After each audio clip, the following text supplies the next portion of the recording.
सूरत में आज से जनगणना के लिए खुद से गिनती करने का प्रोसेस शुरू हो गया है। अब लोग सरकारी कर्मचारियों के घर आने का इंतजार किए बिना अपनी जानकारी ऑनलाइन रजिस्टर कर सकेंगे।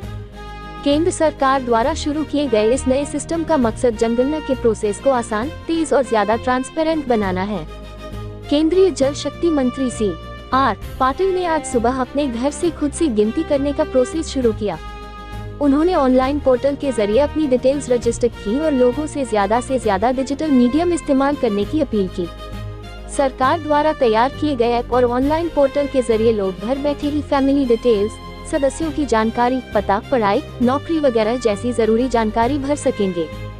इस प्रोसेस के शुरू होने से सरकारी कर्मचारियों पर भी बोझ कम होगा और डेटा इकट्ठा करने का काम और आसान हो जाएगा।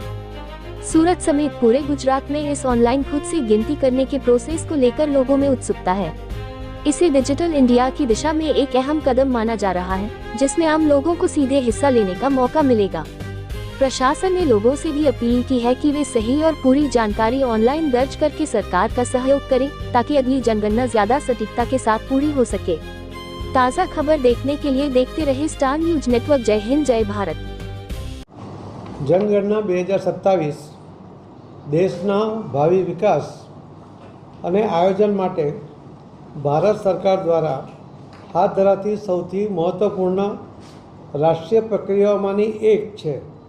વસ્તી ગણતરીમાંથી પ્રાપ્ત માહિતીનો ઉપયોગ સરકાર દ્વારા નીતિ નિર્માણ, વિકાસ યોજનાઓ, સંસાધનોના યોગ્ય વિતરણ, આરોગ્ય, શિક્ષણ, આવાસ, રોજગાર, પરિવહન તેમજ વિવિધ જનકલ્યાણકારી યોજનાઓના અસરકારક અમલીકરણ માટે કરવામાં આવે છે। સાચા જનગણના આંકડા વિકાસનો લાભ યોગ્ય લોકો અને વિસ્તારો સુધી પહોંચે તે સુનિશ્ચિત કરે છે। હું તમામ નાગરિકોને અપીલ કરું છું કે તારીખ 17 મે 2026 થી 31 મે 2026 દરમિયાન યોજાનારી સ્વગણના પ્રક્રિયામાં સક્રિય રીતે ભાગ લો અને પોતાના ઘરે બેઠા ઓનલાઈન સાચી અને સંપૂર્ણ માહિતી નોંધાવો। આપ દ્વારા આપવામાં આવેલી માહિતી કાયદા મુજબ સંપૂર્ણપણે ગુપ્ત રાખવામાં આવે છે અને તેનો ઉપયોગ માત્ર આંકડાકીય અને વિકાસલક્ષી હેતુઓ માટે જ કરવામાં આવે છે।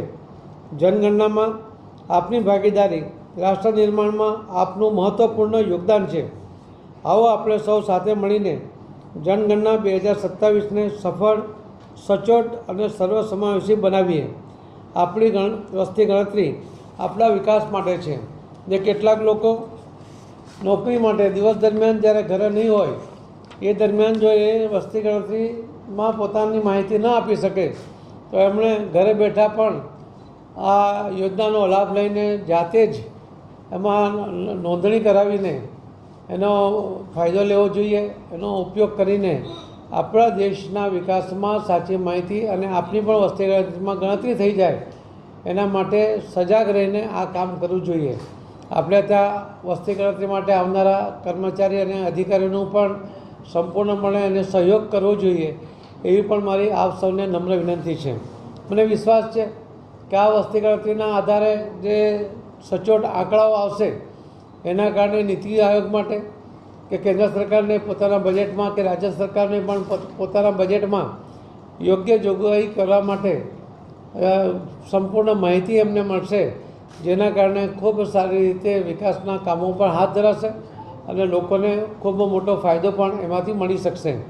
તો હું ફરીથી આપ સૌને વિનંતી કરું છું કે આપ સૌ આ વસ્તી ગણતરીમાં આપના સ્વગણના દ્વારા પણ અથવા તમને વસ્તી ગણતરી માટે આવનારા કર્મચારી અને અધિકારીઓને સહયોગ કરીને પણ આમાં સહયોગ આપો એવી નમ્ર વિનંતી છે।